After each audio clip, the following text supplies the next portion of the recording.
Dear listeners, welcome back to this latest episode of the podcast series, The Way Out is In.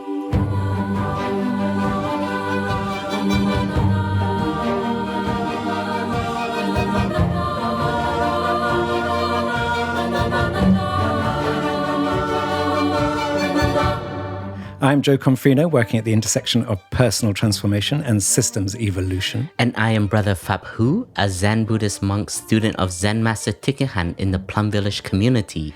And today, dear listeners, we are going to share 32 words of Zen Master Thich Nhat Hanh that can transform your relationships. The way out is in.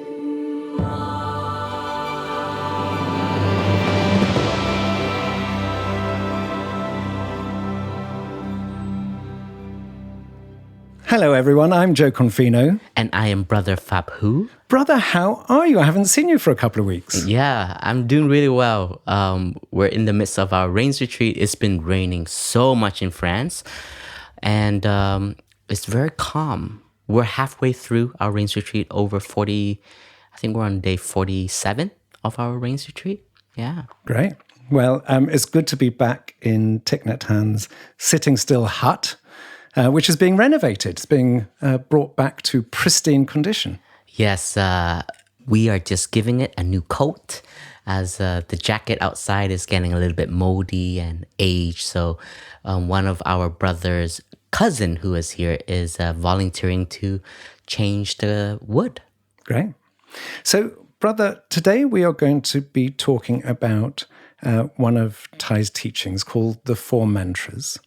And Thay, in a sense, created these to help people to actually create healthy and happy relationships and to really allow conversations and people to be there for each other in ways that can deal with suffering and also create happiness. So the thing about Thich Nhat Hanh that I treasure is that he studied all his life. He studied all the Buddhist teachings. He had his deep and broad knowledge of all the Buddha's teachings and throughout the last 2,600 years.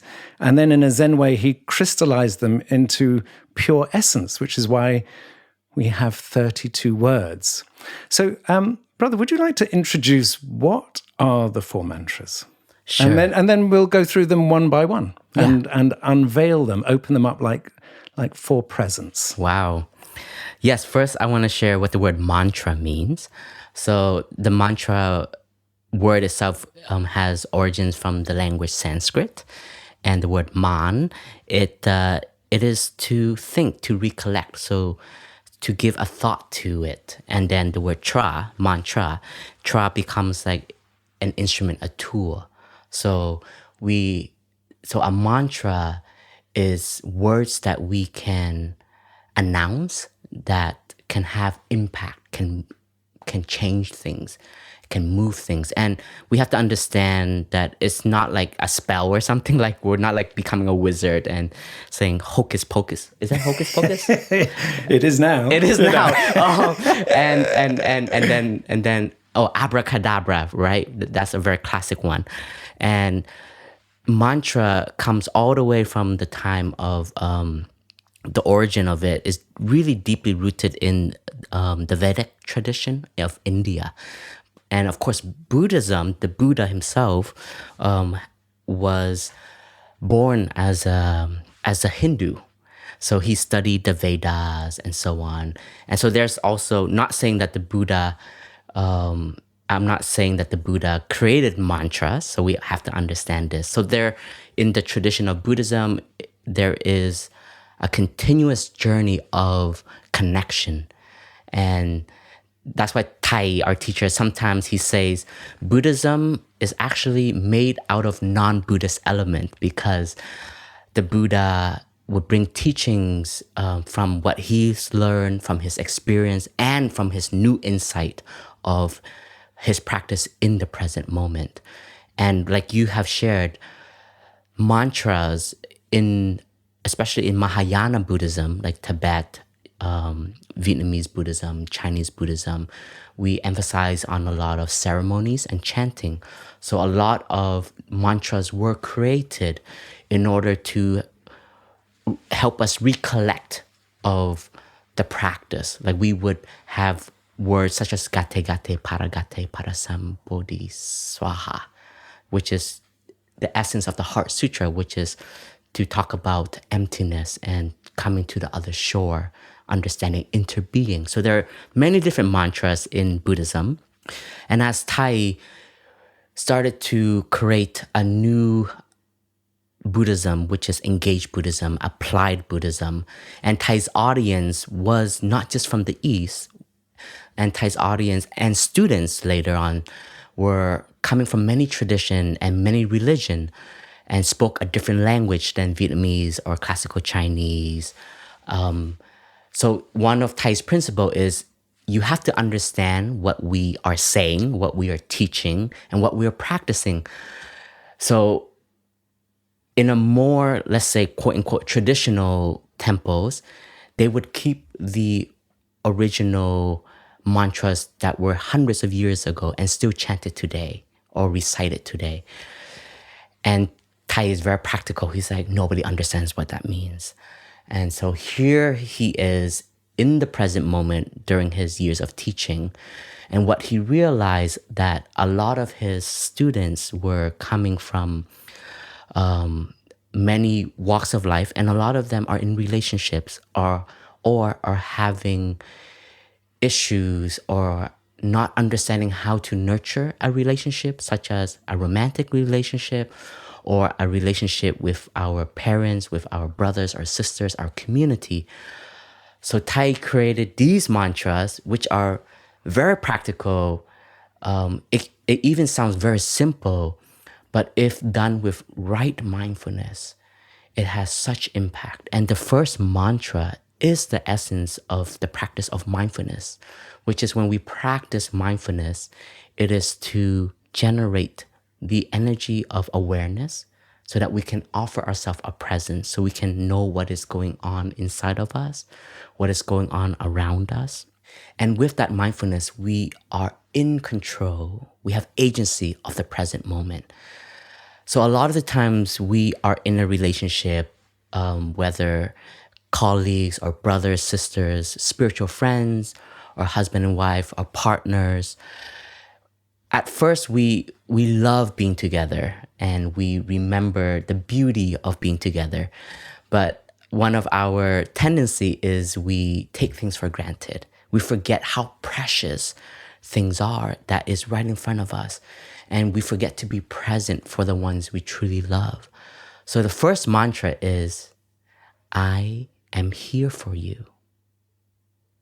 It is as simple as that. But in the word present, when we want to give somebody a present, our natural tendency is to think about buying something to consume in order to offer something that we feel that will make them feel loved. And what we've learned in true love is to be loved is to be seen.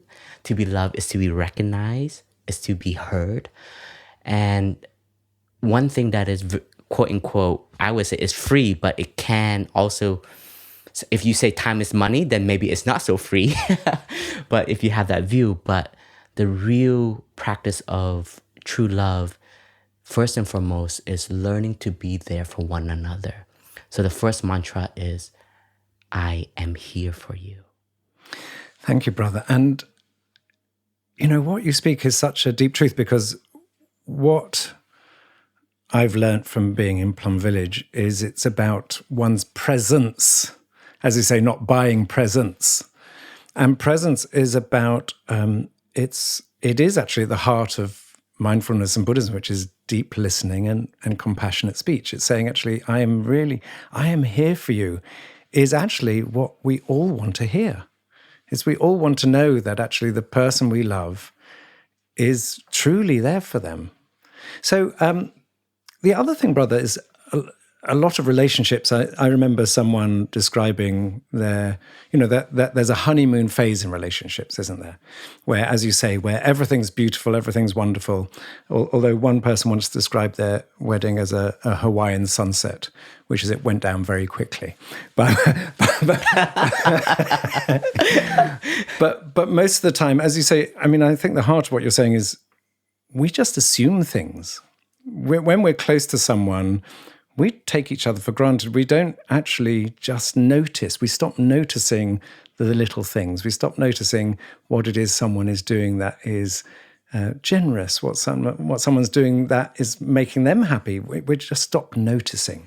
Yeah, and it's so easy to also be carried away by the rhythm of life if we are working and if we are managing a whole team, a whole company, a whole organization. We fall into the trap of like, if I don't do it, nobody will do it. And also the practice, I am here for you, is not just for the ones outside of us, but it's also a practice for yourself. And I just practiced this 2 days ago. We have, in the Upper Hamlet, we have a culture during the Rains Retreat. After 45 days, we allow ourselves to have 2 full days of lazy days. So traditionally, we only get 1 day, but this time we extend it to 2 full days, no meditation, no schedule, and it's a real practice of just resting, learning to drop everything that we are doing and just be there for yourself and be there for others. And I always fall into a trap when I see a lazy day. I always say, amazing, I got 12 hours to work.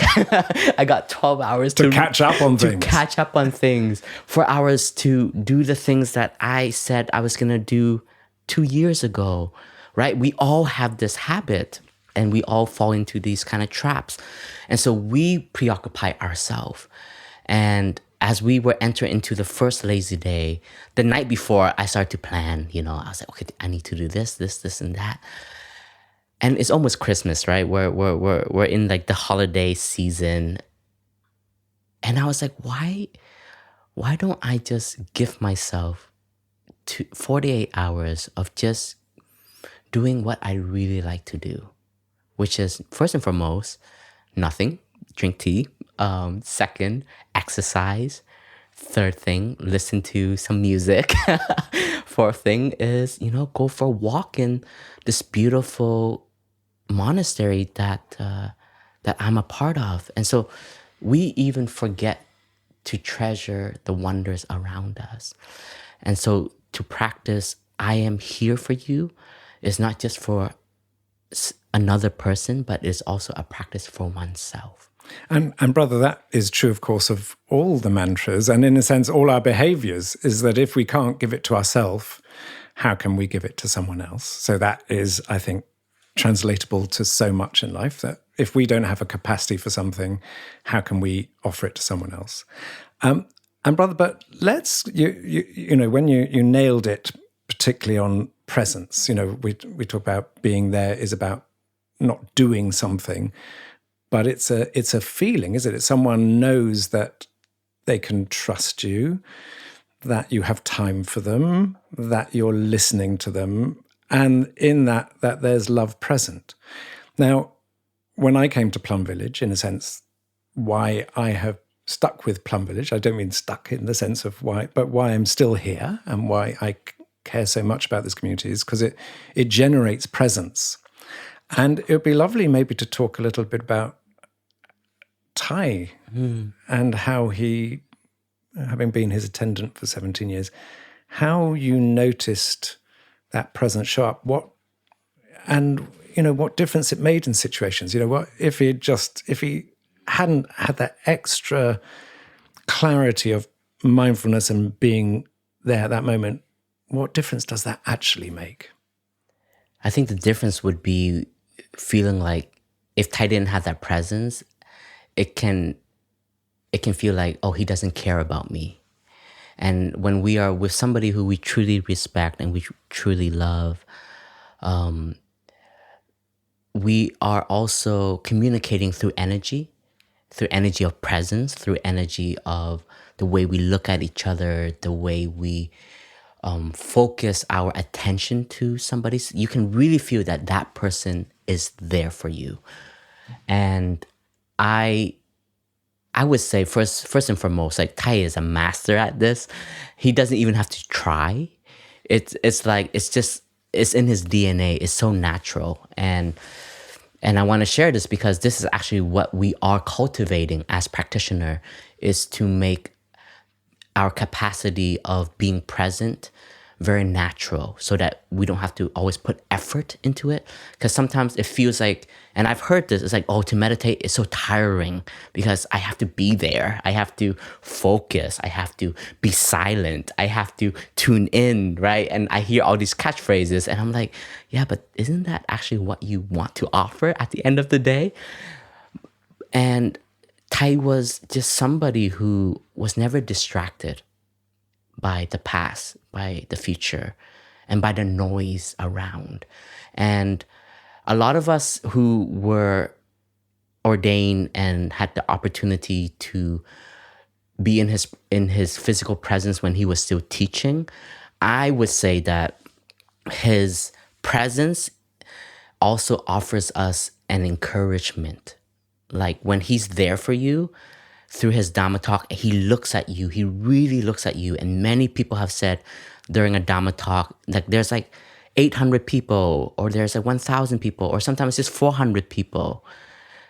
But we feel like, oh, he's talking to me. Like Thay is talking to me. And everybody has a story like that. Like, wow, like Thay really gets me. Like Thay really understands me.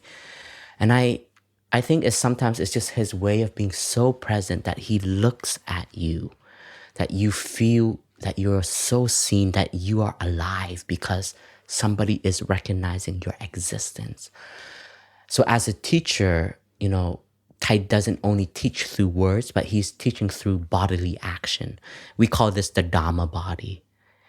And we also call that the Dhamma body. The Dhamma body is a teaching body. So the way we move, the way we open the door, the way we would write on the whiteboard or erase what he has written. Sometimes it's like the most Zenist thing ever. It's so simple, but there is so much presence.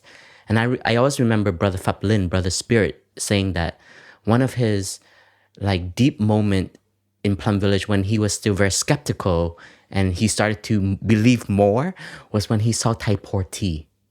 He said the way Thay poured tea, he was the most freest person ever. So in true presence, you are free because you're not being distracted, you're not being carried away, and you are just there for the person you love. And in our modern time, this is probably the most advanced training because we are so distracted. There is so much noise, there's so much information.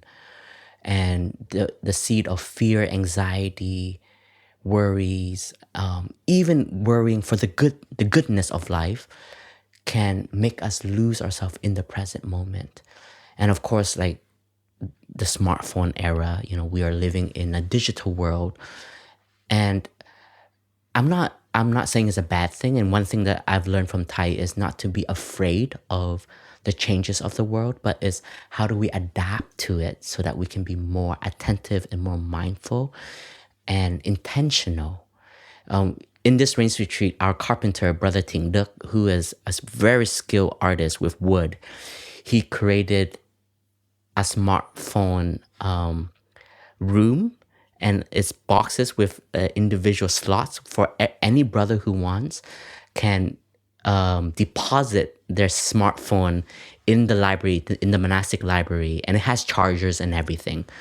So it's very intentional. So for those brothers who are addicted to the phones, yes, monks do get addicted just like everybody else. So I am also sometimes catching myself how tuned in I am to the screen, and I lose myself from the present moment. So just setting up real intentional practices. Like this is a practice. This is meditation. So before you enter your room, after you know you want to end your day at 9 p.m. or at 8 p.m. without the phone, you submit your phone into the box. It's a new Dharma door. It's a new practice. So we also have to evolve with the changes of our times.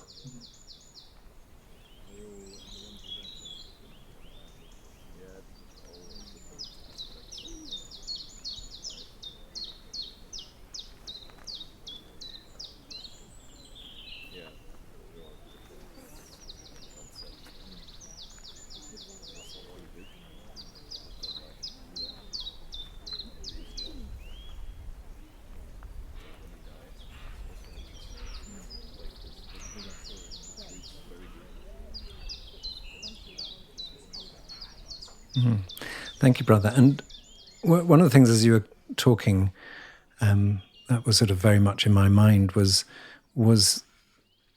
sort of being a refuge for people. And what I mean by that is that I think you talk about this complex world we're living in. It's sometimes we're not sure who to trust. And when we don't trust, in a sense, we armor up. We're in protective mode because actually we fear that if we show vulnerability, that we may suffer humiliation or may be attacked or that it won't be respected. And for me, also, when to say I am here for you is saying actually I am creating a space, a container to hold whatever it is you want to say, and that whatever you want to say, I will hold it with love and respect. And what that does, I think, is it opens people up. It allows people to be vulnerable, allows people to sometimes share their darkest secrets. I mean, I remember when I went first to see a therapist many, many years ago, he said people always bring their second worst problem to the therapist. In other words, that the biggest problem is even with a therapist who is a sort of confidential, trusted person that you're paying for and that doesn't know you personally, that people find it very, don't feel safe enough to share what is really, really deep in their heart. So they bring their second worst problem. And as you were speaking, Plum Village actually says, I am here for you as a community. Because, that, and we've said this before, and I'm very happy to say it on every podcast episode, actually, because we need to be reminded of it. The first Dharma seal of Plum Village is, I have arrived, I am home. What does it mean to arrive and be home is to say, I am safe here. I can show up as myself, and I know that I will be held. So I'm just wondering if there's anything you wanted to add before we move on to number 2. But just about, we don't just do it as individuals, you hold it as a community. Exactly. And I want to emphasize on this one is also, I am here for you. It's not just by words. It's really by just present. And I think sometimes we get caught up in thinking that we have to be there. To be there means we have to have a conversation. And I feel sometimes conversations are more superficial because we're so autopilot, like, oh, how are you? Oh, I'm fine. How are you? And then, it's very surface level. And I would say I think why Thay really liked me as an attendant. Hold on, folks. You're going to hear it's coming out. Finally, it's taken us 60 episodes, but it's coming. It's because I don't talk a lot when I'm with Thay. And a lot of the times, like brothers and sisters, they get curious, like, Phap Huu, like, when you're with Thay, like, what do you say? What do you do? I'm like, nothing. I say absolutely nothing, only if Thay asks me something. And, well, everybody is different, right? Everybody's a different characteristic, and everybody needs different energies to nourish them. And because Thay was a teacher for so many, so outside of the hut, he has to show up and give himself so much through his teaching, through his words. And it takes a lot of you to be so transparent. When you start to teach, you are unveiling yourself. So when you are with your safe space, which is like your room, your house, you just want to enjoy the quietness. You just want to enjoy the space that you can allow yourself to be. And I was very mindful, like my relationship with Thay is not based on words. My relationship with Thay is based on being there for one another. And we would sit with each other and drink a cup of tea in silence for like 50 minutes. And I was totally happy. And I'm sure Thay was very happy about it too. And I've taken many people to Thay's hut to give them a tour. And I've always also showed the hammock. You know, one of Thay's favorite siesta practice is to be on a hammock, because it's like you're like a child being cradled. It's like coming back to that safe space in the mother's womb. And some days, you know, I would just sit there and just swing the hammock, and the two of us in total silence. From time to time, Thay would check in, but I just want to share that what I appreciate in this practice is to overcome the anxiety of inferiority complex. Because I think sometimes when we feel we're less than, we want to speak more, we want to say more, we want to be heard.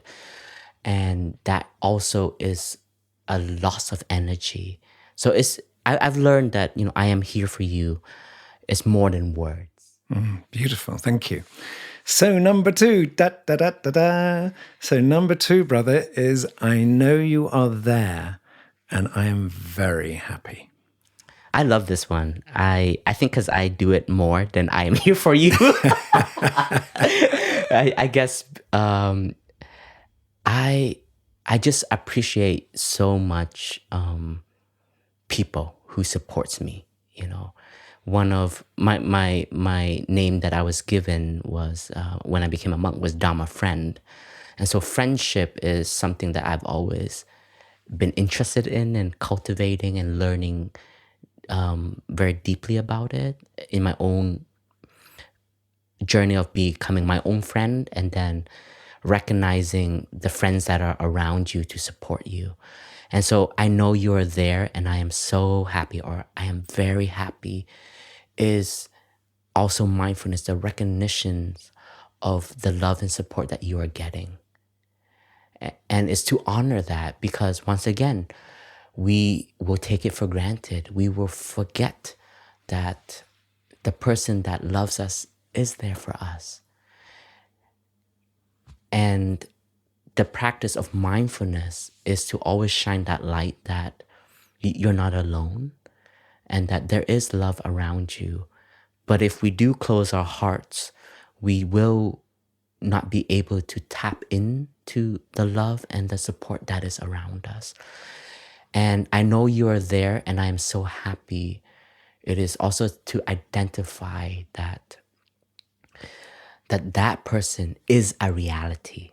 They're not an illusion. They're not a wishful thinking. And I think a lot of us, our original fear Thay speaks about is, you know, the moment we are born. Like we have to survive. It's our first breath that we are taking in for ourselves. And suddenly we're cut off from love, which is our mother, the umbilical cord, right? And some of us growing up with our mother who is very loving, we have that enoughness, and then there are those who don't, and so we don't feel enough, and so we are always seeking for love. And sometimes love is in front of us, but we don't recognize it. And we're still searching, and we will keep searching, because that is a deep desire, the original desire. And therefore, we can go in circles and be a victim, a slave to desire. But if we know how to stop, and if we really just recognize the conditions that are there for us, and to say, I know you're there and I'm so happy. And it's not just humans, it's also nature, it's the cosmos, it is the food in front of us, you know, even the electronics of today, you know, sometimes how lucky it is that we have this technology to transmit these teachings, these conversations, and so on. So I know you are there and I am very happy is a foundation of gratitude. And I remember one time walking with Thay, Thay stopped and it was in the evening and Thay saw the full moon. And we just took a very long pause and we just admired the moon. And in that admiration of the moon that is present, it is the practice that I know you're there and I am very happy. So, brother, I was just with my wife Paz in Athens, and I had this sort of insight, which is unfortunately not as impressive as Thay's insights. But I was walking around Athens seeing these beautiful old buildings that have been preserved. And what came to my mind was, that an architect had created those buildings out of love. They're not standard buildings, you just knock them up and they're 10 a penny. You could tell that each one had an individual flavor. You could tell that that's the person who had designed it and created it had beauty in their mind. And I had this real sense that I know you're there and I'm happy for you. Actually, also goes both ways and not just in the human world. So I could imagine myself easily in that moment. And I was saying to the architect who built that house, I know you're there and I'm very happy, which is saying, actually, you have created something beautiful that my eyes are resting on and giving me this sort of, in a sense, a sustenance. And also recognizing that the architect, even though they're long dead, maybe by hundreds of years, could also in that moment feel that and could in my mind say, I know you are there and I am very happy because you're appreciating what I have created and is still there and has been looked after and nourished. So there was this deep sense of that those two things go naturally together. And actually that whenever we truly appreciate something, that actually we're giving permission for that other person to feel that same appreciation. So that was a sort of that was a real insight for me about how to see all sorts of things in life. And brother, I just want to go sort of a bit deeper into this, which is that when we say I know you're, well, and actually it's following on from what I'm saying. When you're saying to someone, I know you're there and I'm very happy, you are giving someone a gift, but you're also receiving that gift. Yes, you're receiving that gift because you're mindful of that person. And I know you're there and I'm very happy. When you receive like a message like that, like it just makes you smile, right? So I was just about to say that whenever I've said that to people just bloom. I mean, like Thay's idea of a something that's flower that blooms. They just immediately because if it's said with that quality, it's like the sun and the rain and the minerals. Anyway, sorry, I interrupted you. No. That is exactly it. Jo. I know you're there and I'm very happy. I know you're there and I'm very happy. And Kata's here. I know you're there and I'm very happy. And to all of the listeners, I know you're there and I'm very happy. It is also, we need nourishment in love, right? Like in friendship, in community. This is nutriment that we can always feed each other, which is just to recognize that person exists. And so these are word of I know you're there and I'm so happy, but there are also actions that also provides this. So I'm Vietnamese, and part of the Vietnamese culture is we don't say I love you. It's very awkward for us to say that. Like this was brought from the West to us. And our way of appreciation is showing through action though. So it's like when you like in the monastic culture, when you appreciate so much your elder brother or sister and you see them work so much, or they just offer a class and they're eating lunch with you, and a way to express gratitude is just bowing and taking their plate and bowl and washing it for them. Is as simple as that. And it's also an expression. It's like, thank you so much for offering the class this morning. This is the least I can do. It's as simple as I'll just take your bowl and plate and I'll clean it for you. So I know you're there and I'm very happy. It's also not just through words, but it can be shown through action.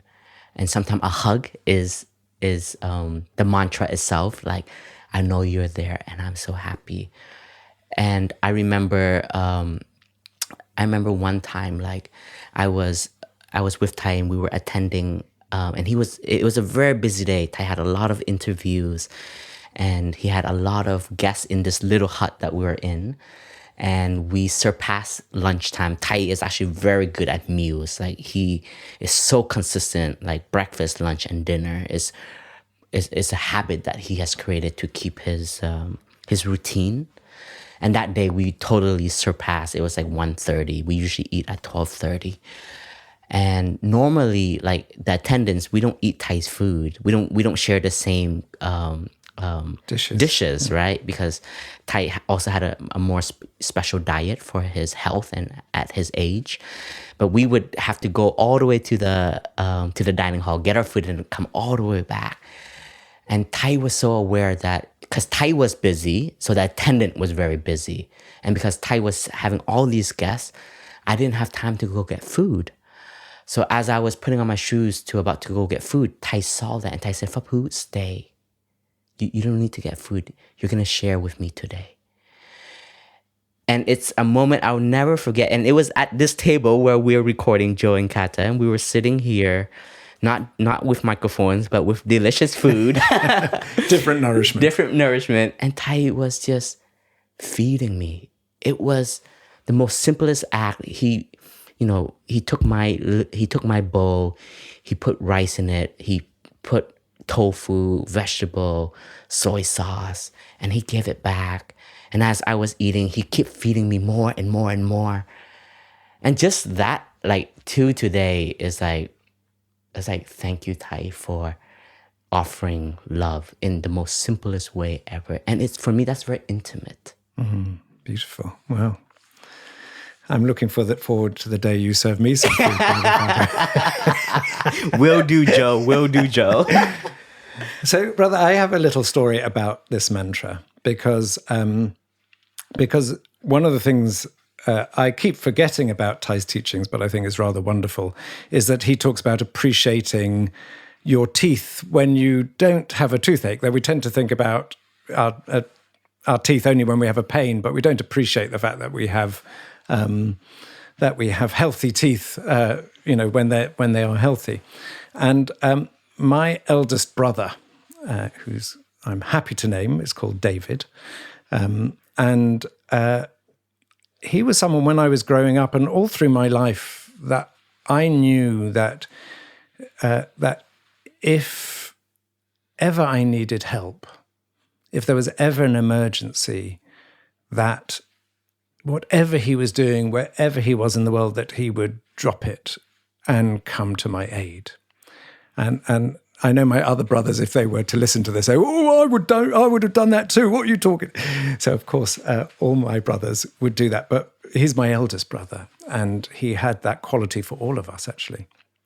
And so when I was in Plum Village one year, I bought him one of Thay's calligraphies, saying, "I know you're there." Well, actually, there was a bit of a problem because I couldn't afford the bigger one. So actually, I bought him one which said, "I know you're there and I'm happy." And then he complained because it didn't say "very happy," because Thay couldn't fit all the words on a smaller calligraphy. So anyway, it backfired a little on me. But what I was recognizing was that actually I had never needed him in an emergency. There was no time where I felt, "Oh my God, I need you," but I knew he was there for me, even though he didn't need to be there. And he was like a safety net, because it meant that I've gone, and still I would say that, I've gone through my whole life with that knowledge, with that knowing, that has allowed me to face into things because I know there's someone there who's going to back me up. And And I feel that, going back to what you were saying about I am here for you, often we don't say these things. Yeah.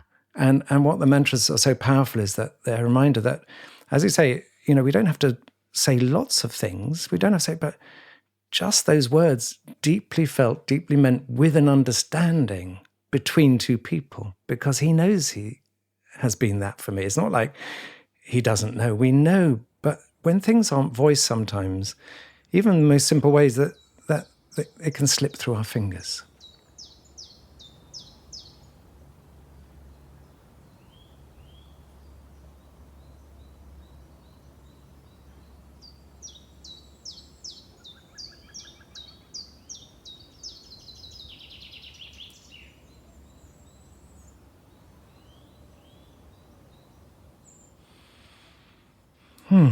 So, brother, what's number 3?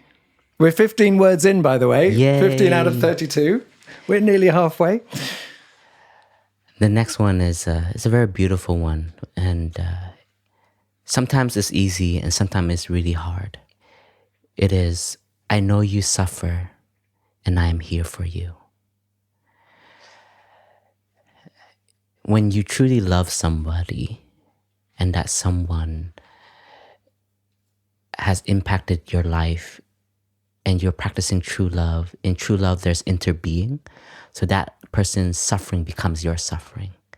And when you're mindful of it, you see them struggling, and we may not know exactly what to do or how to help. But as a practitioner, we are learning to identify, acknowledge, name it, and embrace it. And it can be difficult and hard because if we're so used to and so attached to the bubbly love, the joyful love, the love that is always offering us freshness, and we forget that we're all also of the nature to suffer, then it's very difficult to want to be with somebody when they suffer. Because of individualism, we're very picky. We're very picky when it comes to our own nutriments. But we've also learned that in Buddhism, that happiness and suffering, they nourish each other and they teach each other. So when we have the insight of interbeing, if that person is going through a hard time, there is no way that we can not be in touch with their suffering, because we are interconnected through a relationship. And so the practice is to have courage. It is to show up for those who suffer and say, I know you suffer and I'm here for you. And I'm here for you doesn't mean I have the answer. I'm here for you doesn't mean I'm going to save you. I have the solution.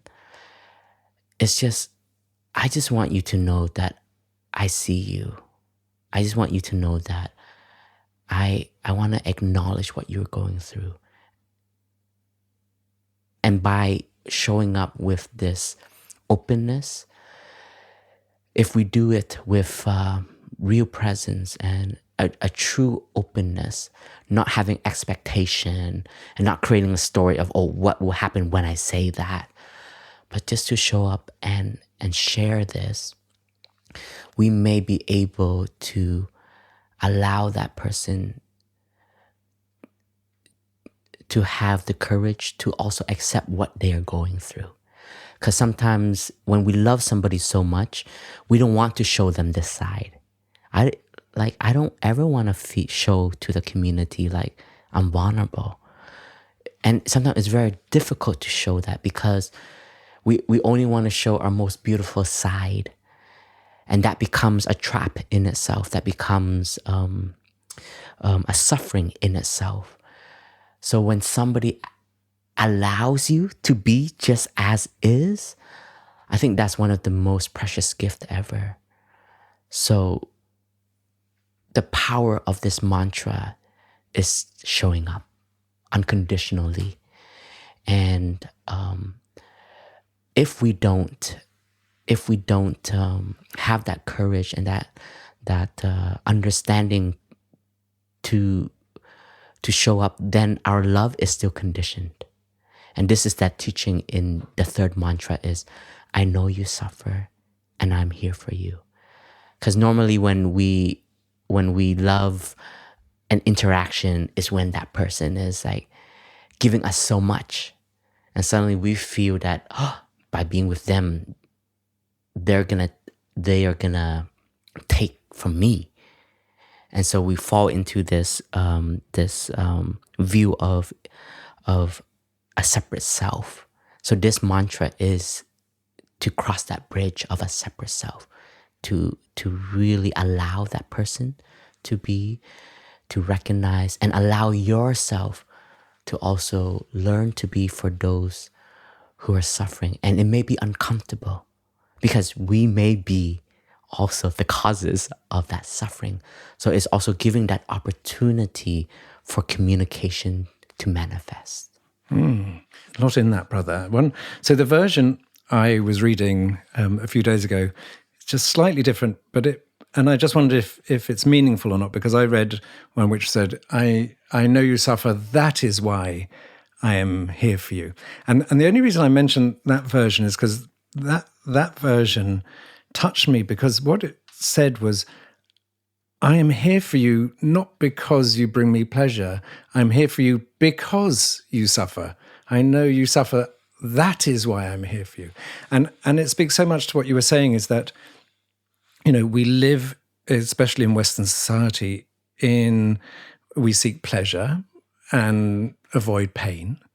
And therefore we're always looking for what's healthy in our minds, what brings us joy, what's easy, how to bypass pain. And we also do that in our relationships, don't we? That when we get into an intimate relationship with someone, on any level, what we want to do is show them our best sides. We want to show them what makes us, why you should be attracted to me, why you should like me. So we're always offering our very, very best. And both partners in a romantic relation, both partners are doing that when they get together. They're saying, I'm very joyful, I'm creative, I'm fun-loving, I know how to live a good life, I'll take you to the best restaurants, And when both partners are doing that, on one level, we're creating a lie, aren't we? We're getting into a habit, and then it's very, very difficult to show up fully, because we feel because we've hidden something, given it so much power. Because if we hide something, we think it's more important or more of a problem than it may be. Then our fear is, as soon as we show it to the other person, they'll probably run away. So we hide it more. And then what I've learned through Thay's teachings is the more we avoid our suffering, the more it builds up, and then it will explode. So what I love about this mantra is saying, I'm here for your suffering. I'm not here for what your happiness is, because actually, if I can support you in your suffering, then you will become much more beautiful, and your beauty will be much deeper and richer, and that our relationship will go deeper. And also there's that thing is, if I can, coming back to what you said at the beginning, if I'm here for your suffering, then actually you can be there for my suffering. These things never go one way or the other. And I love that, because when I was younger, all I wanted to do was hide my problems. All I wanted to do was pretend everything was okay. And in all the work I do with people, I think the biggest issue that comes up for people is people who think they're not enough. Yeah. People who think that they're not enough in life. And to show up fully, we can say, I don't feel enough. And the other person can say, I don't feel enough either. Yeah. And in that moment, there's true intimacy. And I know that Sister Chan Kong once, when Paz and I got married here, she gave us a card which says, love is understanding. Because that is true love, being there for our suffering. Because we, as you say, we all suffer. We have multiple sufferings. And if we're truly there for our suffering and each other's suffering, how can that not be love? Yeah. Yeah, this third mantra has also given birth to a new mantra that I have, Joe. What? Is Dun, this dun, dun. Is this a big unveil, brother? This is. And it goes like this. I love you to not consume you. I love you to show you and to let you know that you are enough. I love you to not consume you. I love you to show you that you are enough. And this has been my practice because sometimes in love, and this is a monk talking about love, by the way. And you may think like, like we live with like trees and mountains only, but actually, in a community there is so much relationship that is actually even more challenging because I have so many relationships that I am. And you live so tightly together. It's so intense. And we meditate together, we eat together, we work together, we sleep in the same residence. We see each other almost 24/7. And sometimes, it does seem like, and I've fallen into this, it's like, love is like, oh, I'm in this community and it's like a buffet. Like today I'm going to consume Kata and then tomorrow I'm going to consume Jo. And I'm just going to keep consuming. And then everybody's love or everybody's presence, it becomes an object to chase after, to run after.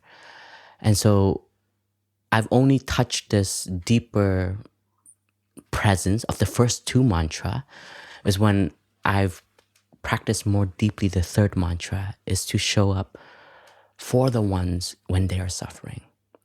And I'm there because you suffer. And it's not because I want to just eat your happiness, but I'm gonna show up so I can listen, and maybe by listening, we're all reminded that we are enough in this moment. Brother, I love that. And I'll tell you what it brings to mind is that often we're adding to people's suffering through our behavior. So so when we say, I suffer, that is why I'm here for you, I think also beyond that, and you speak to it so beautifully, is that people have their existing suffering, but then in our relationship with people, often we're adding to that suffering. And what it brings to mind is that when Paz and I were married in Plum Village, that Sister Chan Kong asked us to write our own vows to each other. And my main vow to Paz was that I did not want to put it in a gilded cage. Because what I love about Paz is that she's free and she's creative and she needs a lot of space. And that is why I love her. But actually, there's a part of me that's needy, that wants stuff, that wants to be acknowledged more, and that, in a sense, a part of me that would, I was about to say this and I hesitate, but I'll say it because maybe there's an aspect of it that's true. A part of me that would love to have her in a gilded cage because then she would be mine. Then my neediness would allow me to say, actually, you're here for my needs. You're here to make me happy. You're here to sort of show me, help me to be creative. You're here to help me to feel free. But actually, I know that if I were to put her metaphorically in a gilded cage, then I would destroy everything I love about her. And, it's like taking a beautiful songbird that loves to fly through the sky and putting in a cage. And what's it going to feel? It's going to feel miserable. It's going to feel like it's like all the beauty of life has gone. Even if it can sing beautifully, it's not going to have the resonance of freedom. So I don't know if that's partly what you mean, but I really learned that so deeply, and I feel that a lot in people's relationships, that when we get together with people, beyond the surface love and attraction or whatever, there's also often a neediness that arises, which is we're attracted to people that we think will complete us. And so, so if we are introverted, we might like to go out with someone who's extroverted because they, in a sense, complete us. Through them, we can live this life of partying or socializing. But then often what we do is because we think we want to own it, but we can never own what's in someone else, we then become resentful of it. And then we attack it. And I see in many relationships that what people loved about their partner is then what they seek to destroy because they feel they can't own it for themselves. So I don't know if that resonates to what you're saying or not. Well, what you just said is another calligraphy, which is a deep practice, which is Thay has written, in true love, there is freedom. And this freedom is the inner freedom of us allowing to be who we are, but also to interbe with each other, as well as to have the time and space that we can carve out for each other to listen to our deepest aspiration.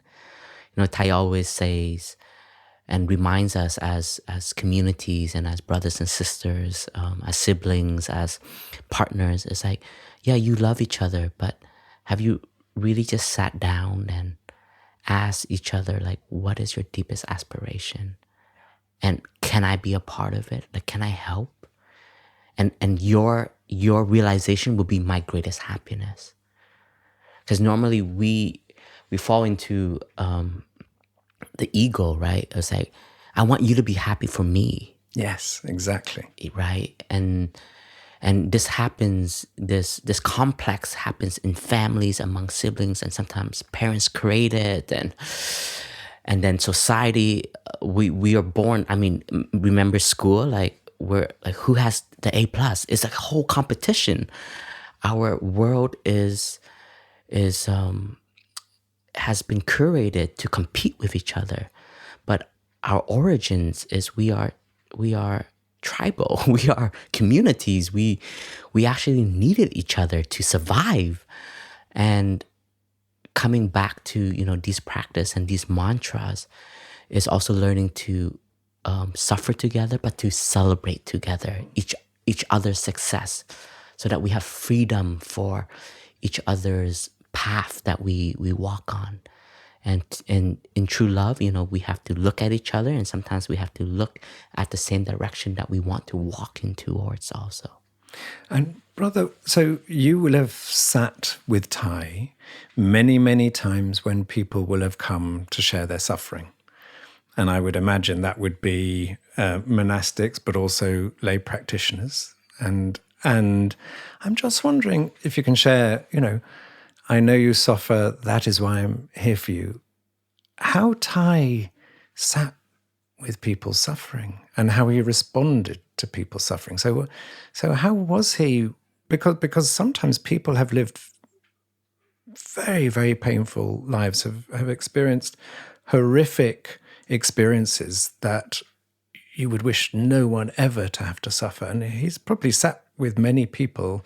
And in the question and answer sessions after his Dharma talks, when he did question and answer, people would come and share very, very difficult moments. I'm just wondering, what are the qualities you saw in Thay that allowed him to be with people suffering and not be engulfed by it or not feel overwhelmed by it? You mean for Thay? How you saw Thay sort of sit with people and hold that space? Well, first and foremost, I would say Thay's a very good listener. He's a very good listener, and he allows people to have the space to share. And he's very attentive to the characteristic of everyone. He can recognize when somebody's very nervous. He can recognize when somebody is too aggressive, and you kind of want to tune your energy to help the situation. And he practiced, I would say, the Four Noble Truths. First of all, is recognizing that person's suffering. And then by listening to their stories or their sharing, like in the Q&As or in consultations, or when people get to visit Thay, you get to hear what is being said, and then you also get to hear the experience of pain, like what is not being said through the emotions and so on. And I think a lot of the times, as our tendency is like to bypass it as quickly as possible. It's like, oh, it's okay. You pat somebody on the back, or you say something like, yeah, but at least, I don't know, the sun is still shining, and if it's said in a different space, that is mindfulness, because the sun is still shining and life is still there. But it's not to not to ignore that person's pain and suffering. And especially if a Zen master ignores it, I think that's a layer of trauma right there. That's a layer of suffering, right? But Thay was very skillful in listening, in holding space.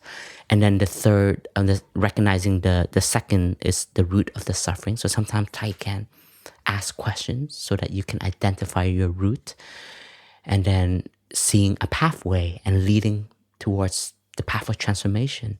So that is like the formula. Ta-da! And brother, you add a very important point there, which is that I see a lot of the times when someone is suffering, what it's like a tuning fork resonates to other people's suffering. When other people feel that suffering, they want to close it down. So often, oh, the sun is shining, or it's not so bad, or have you thought of going on holiday, or is not actually, as you say, listening to the other person's suffering. It's saying, oh, don't want to go anywhere near there. Let's close that conversation down. So actually, a lot of the time, or as you said earlier, to find a solution. So we either want to close the conversation down because we don't want to feel the suffering, or we want to offer a solution because we don't want to feel the suffering. But the art is to be present for someone's suffering. Just to hear it, as you say with Thay, just to be present for it first. Yeah. And what Thay would do afterwards is we would go for walks, take refuge in nature, to kind of like exercise those energy that we have received and we have given. And I remember sometimes like Thay and I, we would just like, whenever I see him go to the coat hanging rack, I'm like, okay, we're gonna go for a walk, because Thay needs to be out of the space where he just did so much listening and sharing, and then changing the peg, which is like that energy may have been heavy, so we do something to balance it. Either go for a walk or just sit there, drink tea.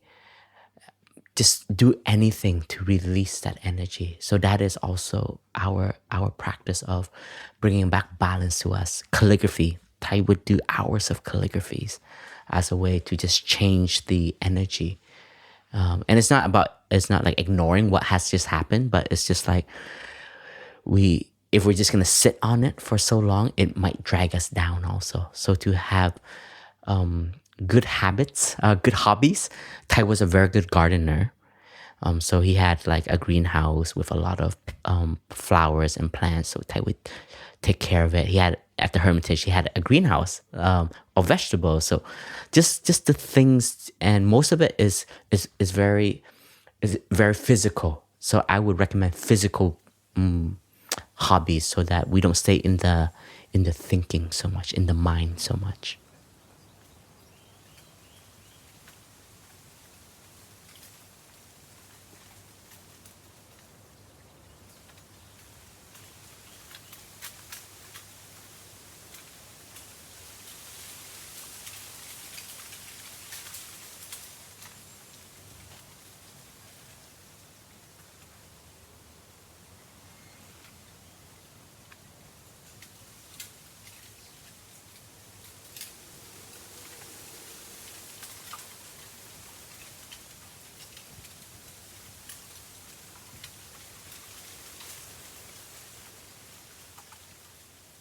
Thank you, brother. So that brings us to the fourth mantra, which a lot of people say is the most difficult. And the fourth mantra is, I suffer, please help.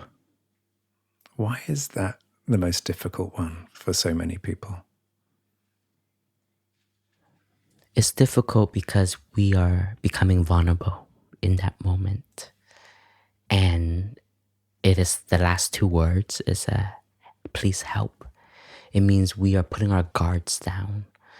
We are saying that I don't got this. I don't understand. I'm really struggling and I need help.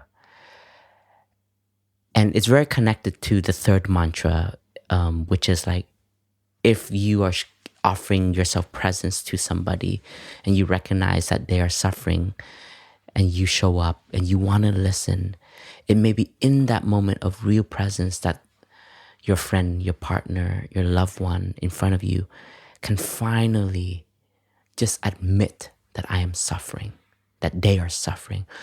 And it's hard because a lot of the times we want to punish the other person by showing that we don't suffer. We're fine. I'm fine without you. And I think each and every one of us can admit to us doing that. Like, we're punishing the other person by saying that we are fine. And when we say we are fine, it means I don't need you. But when somebody comes up to us and is asking for, like, how can I help? If our pride is so strong, that is a punishment to the other person. So this practice of the fourth mantra is also to double check our perceptions, our stories. A lot of the time we suffer without even checking, is it true? Are you sure? And Thay always talks about this mantra very much connected to pride. And the pride is what blocks communication. We may have seen something, we may have heard something by a third party, and we hold on to that as it is the truth. And we know that views are very powerful. Views can change a whole landscape of a relationship. And we may hold on to a wrong perception until somebody dies without even checking. And there's a story that Thay always tells in a Dhamma talk that is related to his realization of communication is so important and releasing the pride is so important. So this takes us back a few, maybe many years ago in Vietnam. And it is a true story that there was a young soldier leaving his wife to join the battle, join the war. And when he left, he knew his wife was pregnant. So when he left, there was a huge pain of being separated. And fortunately enough, during his absence, the child was born healthy. But the wife had to take care of the child alone. And this was before social media, before technology. So she never knew if the father would ever come home, if her husband would ever come home. But she was very courageous enough to be a mother that was so stable and solid for the son, and never had any complexes. And the son really valued that love. But one day the son came home from playing in the village and asked the mother, "Mother, all of my friends have father. Where's my dad?" And in that moment of shock, that question came out of nowhere. And the mother didn't know how to explain to such a small child, 4 or 5 years old, and explaining about the war, and wasn't even sure to give him hope or not, if the father will come home, because that can be a great suffering later. So in that moment, there was no electricity back in the day, but there was lamps. And so she pointed to her shadow and she said, "This is your father. Say hello to your father." And the child was very obedient. "Oh, hello, Dad," But the reality was for the mother that the mother was also very lonely. So there were evenings that the mother would speak to the shadow like she's speaking to her husband. And the child saw this. And fortunately enough, the husband survived the war, came back. And he came back and the child was 4 or 5 years old. He was so happy, and when the two of them met each other, the husband and wife, they embraced each other. And in the Vietnamese culture, the first thing you do when you have happy news is you announce it to your ancestors. So we have an ancestral altar in every Vietnamese household, even till today. It's a beautiful culture and tradition that we have upheld. And the wife she went to the market to buy new flowers, food, cook a nice meal to present to the ancestors and to share the first meal together as a family. So during her absence, the father was very excited to see his son. And he kept trying to get his son to say, "Call me daddy," to call him father. And in that moment, the son said, "You're not my dad. My dad comes every evening. And I would see mother speak to daddy every evening. And when my mother stand up, he stand up. When he sits down, he sits down. And when she lays down, he lays down." When the father heard that, his world just collapsed. So he felt that his wife has betrayed him, his sacrifice for the nation, and here he is. His wife cannot be faithful. So he was very angry. So when the wife came home, he didn't let her prostrate to the ancestral altar because he felt that she doesn't have honor anymore.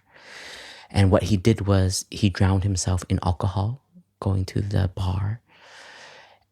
And his wife was also miserable because didn't know within just a few hours, the husband has changed his attitude 180 degrees, didn't see her as his wife, didn't even recognize her, didn't even want to be in his presence. And so she suffered so much and she couldn't withstand it for a few days, a few weeks. So she committed suicide and she threw herself into the river. And this was such a tragedy. When the village found her body, they found him at the bar and told him that, your wife had jumped in the river, and he came home to be there for the son. And in the evening, when they lit up the lamp, the little boy finally said, Mister, that's the daddy. He comes every evening."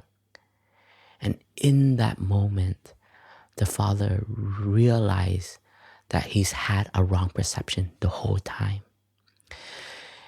And Thay would always add on the teaching element to this that's why deep listening and loving speech is so important. If the wife suffers so much, knew how to ask, "What happened when I left and I come back? Why did you change?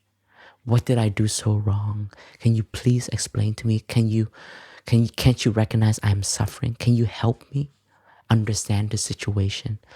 And if the husband was intelligent and has somebody to show him a way to handle this, what he has heard, was to check, is this perception correct? Was to ask the wife, "When you were gone, our son said this. Is this true?" And only then can a bridge of communication be open. But here, both sides had their pride, kept silent, wanted to suffer on their own. One is to drown himself in alcohol. The other is to be miserable and drown herself in stories and in thinking and in procrastination, and just be in such misery to the point that doesn't want to exist anymore. So the fourth mantra is to help us rebuild communication. It's like, if somebody else did this, it wouldn't matter. But it's because you, who I truly love, said that, it hurts me so much.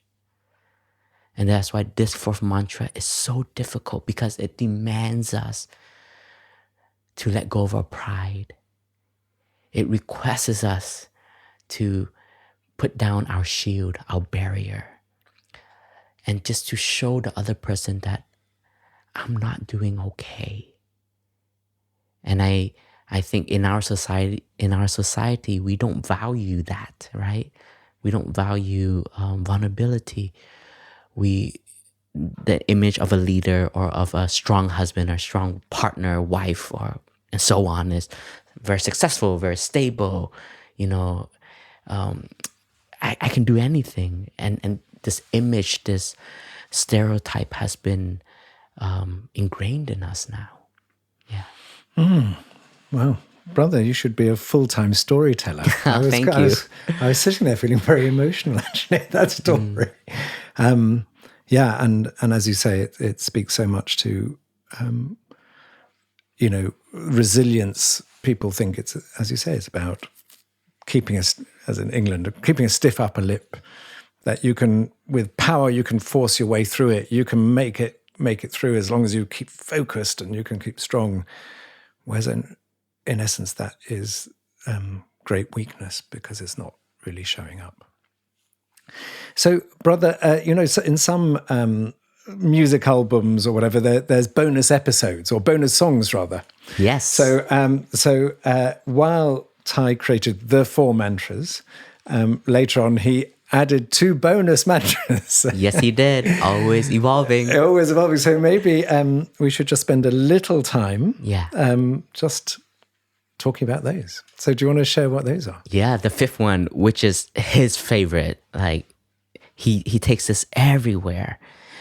And when he found this mantra and he put it into word, he was so excited to announce it in a Dhamma talk, It's like, dear community, I have a new mantra, and I've practiced it so many times, and I've made my attendants practice it too. And one of our brothers who hates the mantra, he hated the mantra because to him it was so cheesy. But it goes like this. This is a happy moment.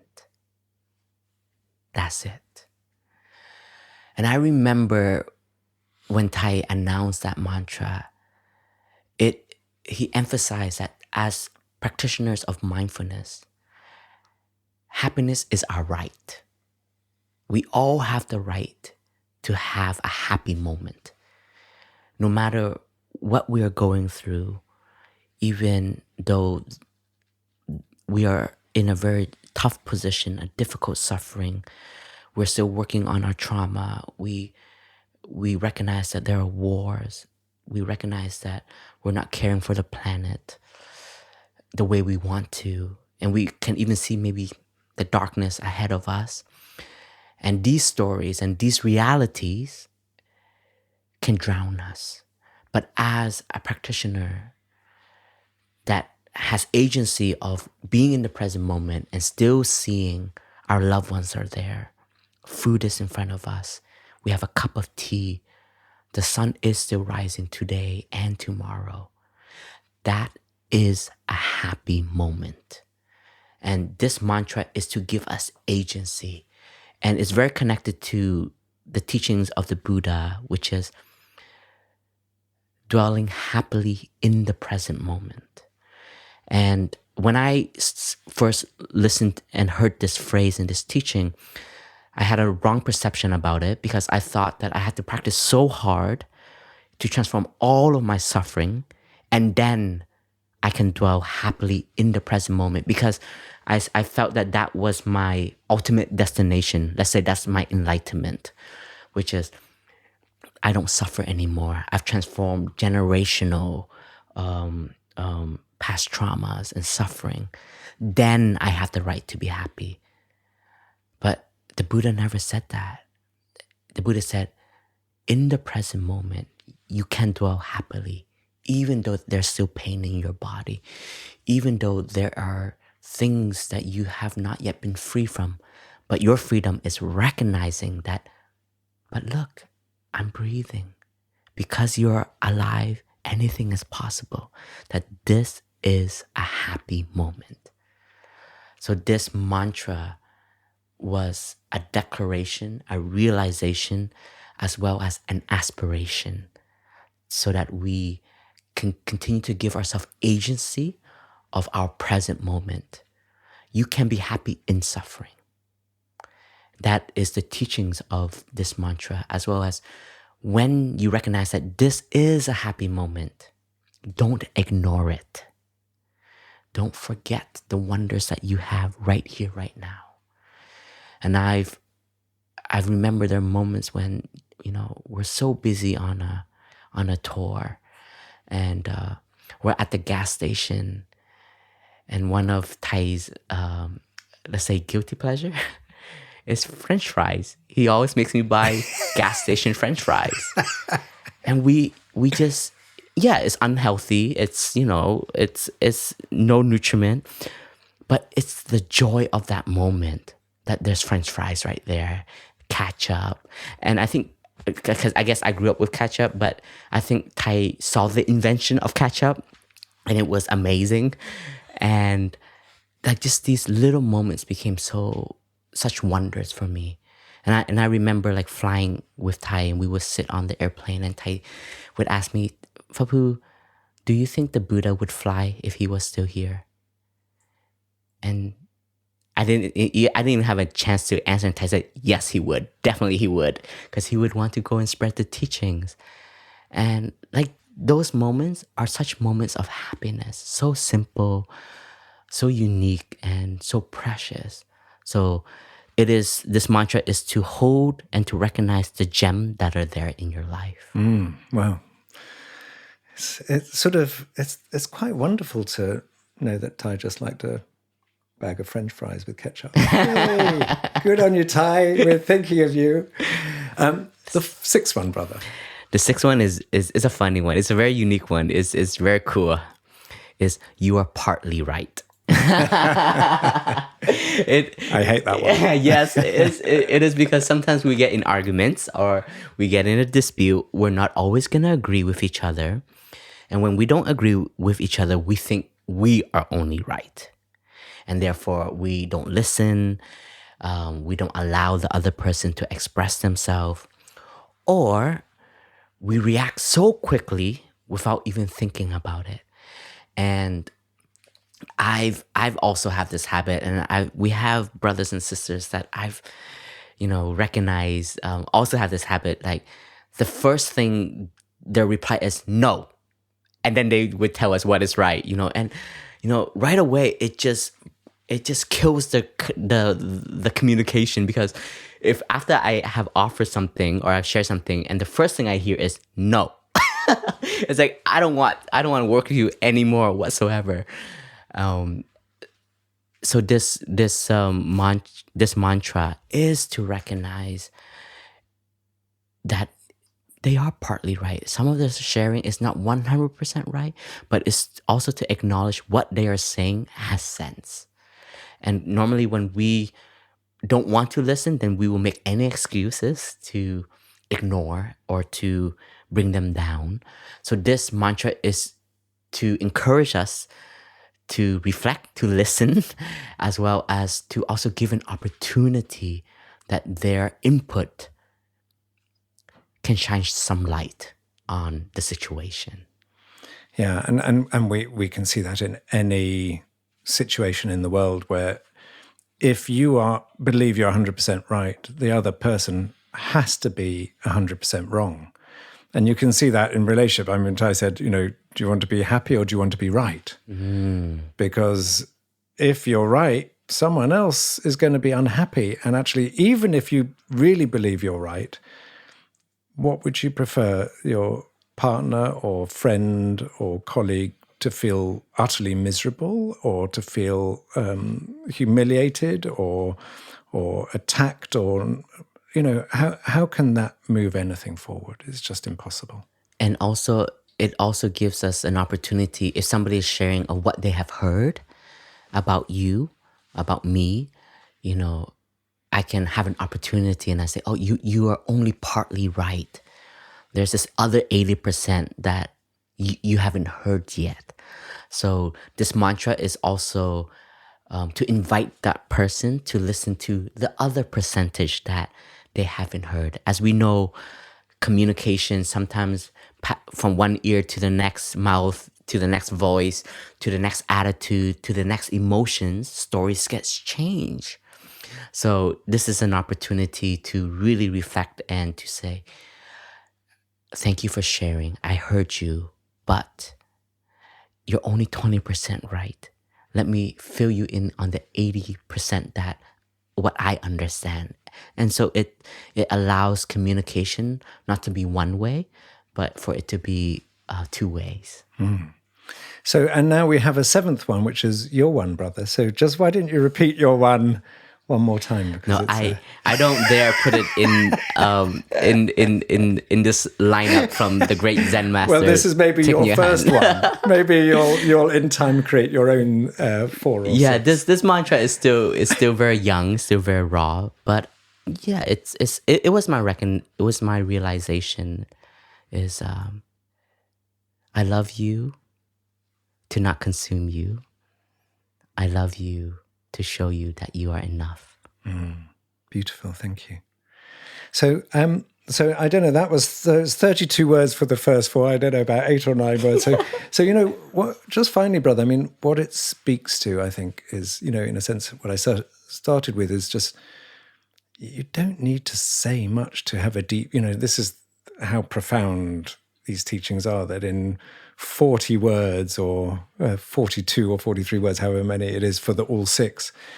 There is such depth that you could actually live your entire life if you were just to focus on those 6 mantras. Yeah. And Thay really encourages us to practice this mantra. He would say, write it in like a size of a credit card and put it in your wallet to remember to nourish your love for yourself and your love for the relationships that you truly care for. Beautiful. Brother, thank you so much. Thank you.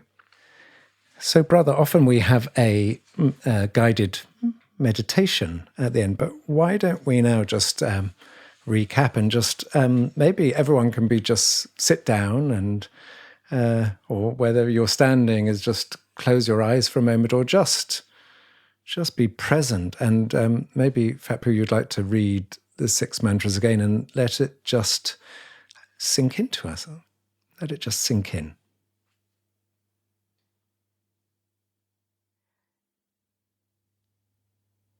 I am here for you.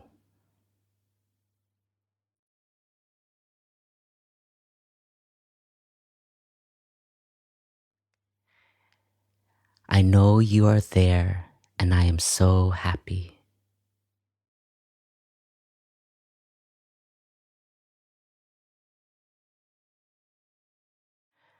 I know you suffer, therefore I am here for you.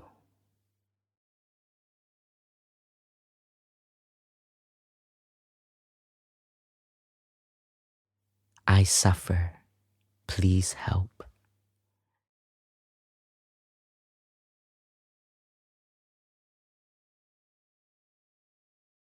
This is a happy moment.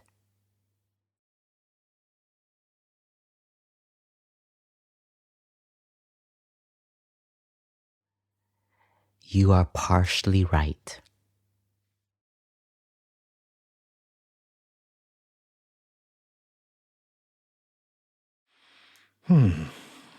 Thank you, everyone, for joining us for this episode.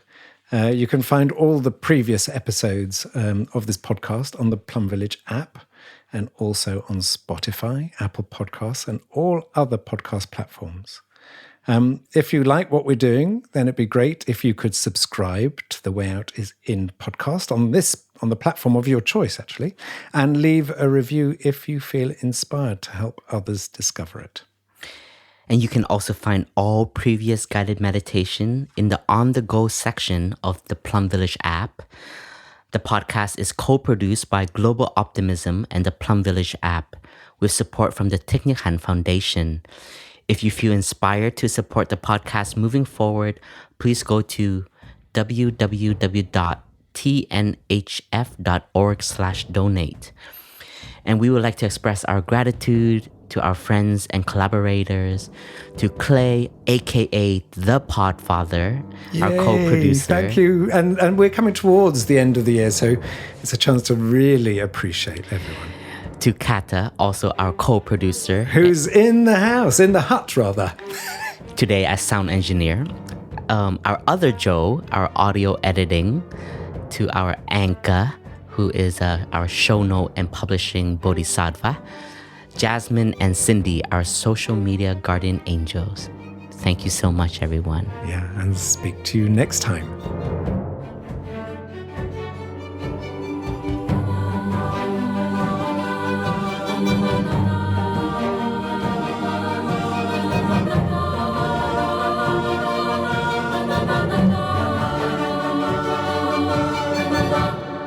The way out is in.